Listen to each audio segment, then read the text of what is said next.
ವಿ.ಒ paper two ಇಂಗ್ಲೀಷ್ಗೆ ಹೇಗೆ ಓದಬೇಕು ಅಂತ ಕನ್ಫ್ಯೂಸ್ ಆಗಿದ್ದೀರಾ? ಹಾಗಿದ್ರೆ ಈ ವಿಡಿಯೋ ಮಿಸ್ ಮಾಡಬೇಡಿ.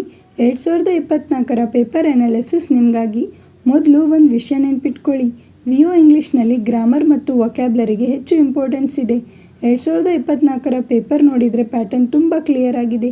ಕ್ಲೋಸ್ ಟೆಸ್ಟಿಂದ 4 ಕ್ವಶನ್ಸ್, ಪ್ರಿಪೋಸಿಷನ್ ಆ್ಯಂಡ್ ಕಂಜಂಕ್ಷನಿಂದ 4 ಕ್ವಶನ್ಸ್, ಇನ್ನು 2 ಕ್ವಶನ್ಸ್ ಬರುವಂಥ ಟಾಪಿಕ್ ನೋಡೋದಾದರೆ synonyms, correct spelling, question tag, reported speech, phrasal verbs, idioms and phrases, sentence rearrangement.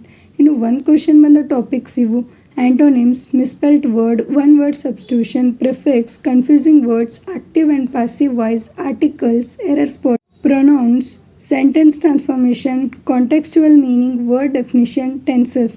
ಅಂದರೆ ಪ್ರಿಪ್ರೇಷನ್ ಮಾಡುವ ಮೊದಲು close test, prepositions, conjunction and vocabulary topics ಮೇಲೆ ಹೆಚ್ಚು ಫೋಕಸ್ ಮಾಡಿ.